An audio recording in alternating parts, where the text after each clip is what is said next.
The world is watching a chessboard catch fire, and most people don't even know which pieces are still standing. Right now, in the waters surrounding one of the most critical choke points on the face of this earth, the Strait of Hormuz, a war is being fought not just with missiles and warships, but with the very rules that have governed international trade, naval power, and global economics since the end of World War II. Iran has seized ships. A U.S. warship has come under fire. Trump's blockade, which the White House called massively effective, is colliding head-on with Iran's counter-blockade. And what you're witnessing is not just a military standoff, it is the unraveling of an entire geopolitical architecture that America spent decades building. If you think the price of gas at your local pump or the turbulence in your stock portfolio has nothing to do with what's happening in a narrow strip of water halfway around the world, you are about to be educated. Because history doesn't knock politely, it kicks the door down. And right now, the door is off its hinges. Let's start at the very beginning, because the mainstream media is giving you fragments when you need the full picture. On February 28, 2026, the United States and Israel launched coordinated airstrikes on Iran under what was called Operation Epic Fury. The strikes targeted military facilities, nuclear sites, and Iranian leadership, and they resulted in the death of Supreme Leader Ali Khamenei. That single event, the assassination of the Supreme Leader of a nation of nearly 90 million people, set in motion everything you are now seeing play out. Iran did not crumble. Iran did not surrender. Iran responded with missile barrages on Israeli cities, on American military bases in the Gulf, on allies across the region. And then Iran did something that military strategists had warned about for years, something the Joint Chiefs of Staff specifically briefed Trump about before the strikes began. Iran closed the Strait of Hormuz. Now let's talk about what that actually means, because the Strait of Hormuz is not just a body of water. Before this war started, roughly 20% of the world's crude oil and 20% of global liquefied natural gas passed through that narrow channel every single month. 3,000 vessels used it every 30 days. When Iran shut that door, the global economy didn't just feel a tremor, it felt an earthquake. Brent crude prices surged past $100 a barrel, hitting a peak of $126 in March 2026, the largest monthly increase in oil prices ever recorded in modern history. Airlines began canceling thousands of flights because jet fuel costs became unsustainable. Lufthansa alone announced the removal of 20,000 short-haul flights from its schedule. The European Union calculated it was bleeding nearly 500 million euros per day just from the economic disruption this conflict was generating. And American consumers started watching gas prices climb toward $4.10 a gallon, with analysts warning that was just the beginning. So what did the Trump administration do? On April 13th, they announced a naval blockade of all Iranian ports, a counter-blockade designed to squeeze Iran economically and use maritime dominance as leverage for peace negotiations. The White House called it maximum pressure, and Press Secretary Caroline Leavitt stood in front of cameras describing it as massively effective and delivering maximum leverage. By the time of that statement, U.S. Central Command reported that American forces had directed at least 27 vessels to turn around or return to Iranian ports, with that number climbing to 39 ships forced away from Iranian waters. Marines were deployed. Destroyers were patrolling. The USS Abraham Lincoln Carrier Strike Group was anchored as the muscle behind the entire operation. On paper, it looked powerful. It looked decisive. But here's what nobody in that White House briefing room was being honest about. Iran wasn't blinking.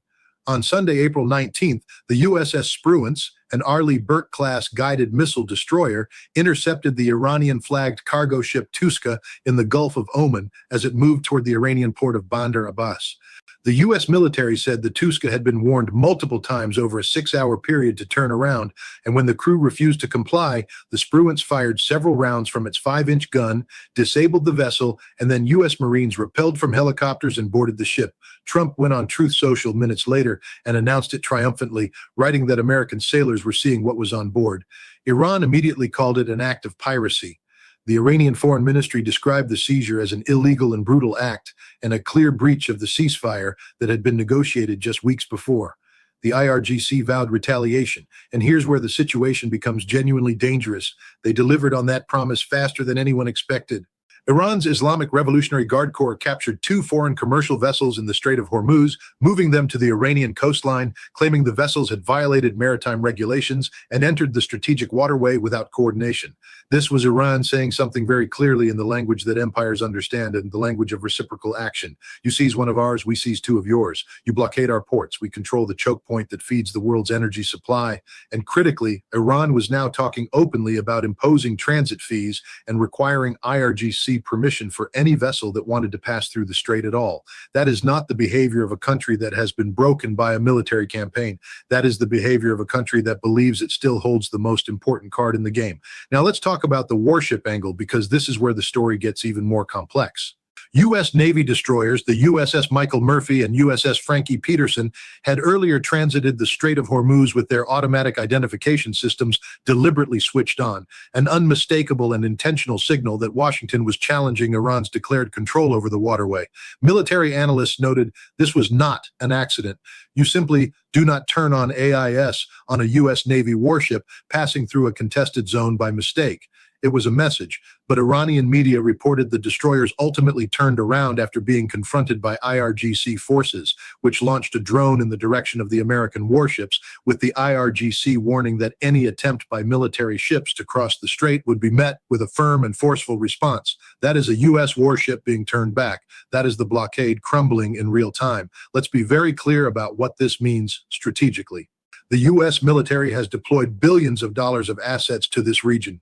Aircraft carriers, destroyers, submarines, marines, at least 12 ships, including aircraft carriers and destroyers equipped with sophisticated tracking technology and weapon systems worth tens of billions of dollars collectively and requiring thousands of sailors to operate, have been committed to enforcing the blockade. And yet Iran has found a way to impose costs that make that superiority irrelevant in the narrow context of Hormuz. The strait has become what U.S. Navy officials previously described as an Iranian kill box, filled with anti-ship missiles, drones, fast attack boats, and mines, where the distances are so compressed that projectiles can be launched before a destroyer has meaningful time to respond defensively. This is asymmetric warfare at its most effective, and the United States has not found an answer to it yet, and the economic asymmetry is just as brutal. Iran's Shahed drones cost as little as $35,000 each and can be produced quickly with relatively simple components, while the defensive missiles the U.S. and its allies use to shoot them down can cost millions of dollars per intercept. You can do that math yourself. Iran fires a $35,000 drone. America spends $3 million shooting it down. Do that 100 times, and you understand why a military superpower with an $18 billion war tab and a Pentagon request for $200 billion more is struggling to translate raw firepower into strategic victory. The cost of the war to U.S. military operations was already estimated at $18 billion by mid-March. Iran assessed its own economic damage at somewhere between $300 billion and $1 trillion. Both sides are bleeding, but only one side is bleeding on its home territory. Now let's talk about the ceasefire, because this is where the diplomatic rot really becomes visible. Pakistan brokered a 2-week ceasefire beginning April 8th.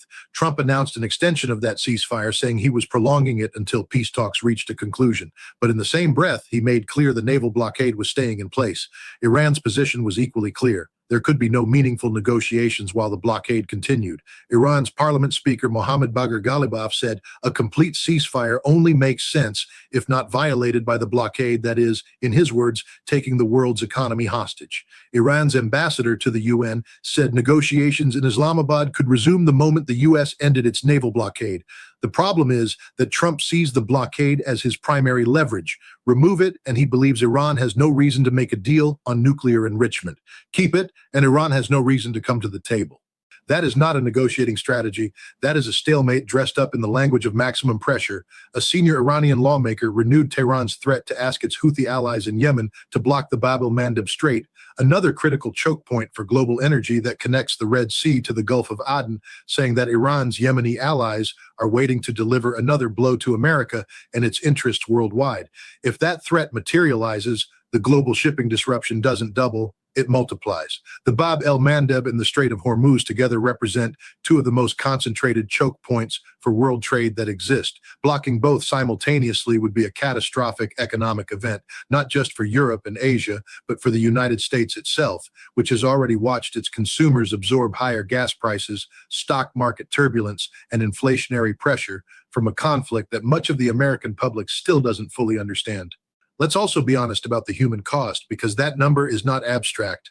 Iran's forensics chief reported that nearly 3,400 people had been killed inside Iran since U.S.-Israeli strikes began on February 28th. More than 2,200 people have been killed in Lebanon, 32 in Gulf states, and 23 in Israel. 13 U.S. service members have also been killed in this conflict.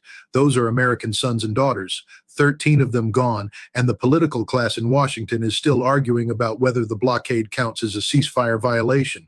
The IRGC vowed revenge specifically because of American deaths inflicted on Iranian sailors when a U.S. submarine sank the Iranian warship Iraqi with a torpedo in international waters off the coast of Sri Lanka on March 4th. Sri Lanka's Navy recovered 87 bodies, rescued 32 survivors, and reported that 61 crew members remain missing. Defense Secretary Pete Hegseth described that strike as the first such attack on an enemy warship since World War II. That is a stunning historical fact that has been almost entirely buried under the daily churn of ceasefire announcements and diplomatic theater.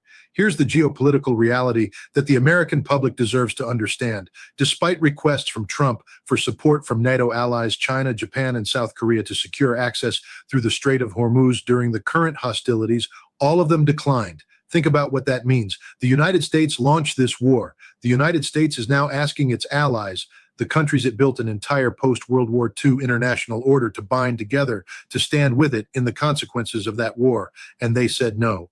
China abstained alongside Russia on the UN Security Council resolution demanding Iran stop its attacks on regional neighbors and maritime routes because both countries said the resolution failed to hold the United States accountable for its actions. China, the main buyer of Iranian crude, expressed concern over the U.S. interception of the Iranian cargo ship Touska, and Beijing has made no secret of the fact that it views the American blockade as a destabilizing action that threatens the very global trading system that Chinese economic power depends upon.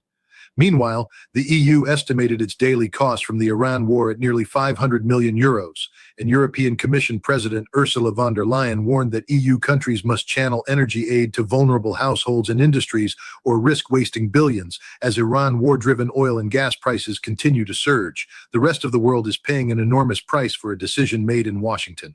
And the longer this drags on, the more the rest of the world will draw its own conclusions about American leadership, American reliability, and American judgment. That erosion of credibility is not something you rebuild in a press conference. It takes a generation to rebuild, and that's assuming it can be rebuilt at all. The war's economic impact already represents the world's biggest oil supply disruption since the 1970s energy crisis, with surges in oil and gas prices, disruptions in aviation and tourism, and volatility in financial markets battering economies from Frankfurt to Tokyo, oil prices at $100 a barrel, airlines canceling flights by the tens of thousands, insurance markets locking up around anything connected to the Gulf. The International Energy Agency's 32 member countries have released 400 million barrels of oil from strategic reserves just to try to cushion the blow.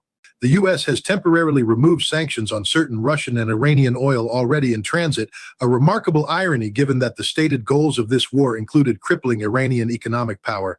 You are sanctioning Iranian oil with one hand while releasing Iranian oil with the other. That is not strategy. That is improvisation in a crisis, and Trump's threats have only deepened the instability. With the ceasefire set to expire, he threatened to destroy every power plant and every bridge in Iran if there was no deal. That kind of language does not bring a country to the negotiating table. It pushes that country's military and political leadership toward the conclusion that no matter what concessions they offer, the end goal of the United States and Israel is regime change. Full stop. When you signal that clearly, you remove the incentive for any Iranian faction, including the more moderate voices around President Pezeshkian, to argue internally for compromise. You hand the IRGC hardliners every argument they need to keep fighting. The blockade was supposed to be the knockout punch. It was supposed to strangle Iran's economy, force its leadership to the table, and deliver a diplomatic victory that Trump could brand as the ultimate deal. Instead, it has produced a dual blockade that has paralyzed one of the most important waterways in human history, alienated America's allies, handed China and Russia a global narrative about American aggression, and killed 13 American service members. With the IRGC explicitly promising more retaliation is coming, the Touska seizure was not a victory. It was a provocation that Iran answered in kind, with ships seized, drones fired at U.S. destroyers, and a peace process hanging by the thinnest possible thread. What you are watching is not strength. What you are watching is the gap between military power and strategic wisdom. The United States has the most powerful navy in the history of the world, and it cannot currently transit the Strait of Hormuz without facing Iranian drone fire. That is the honest summary of where things stand. A nation can have all the carrier strike groups and guided missile destroyers at once, but if you do not have a clear, achievable political objective, if you cannot answer the question of what success actually looks like, then all that hardware becomes very expensive theater, and the world is watching every scene of it.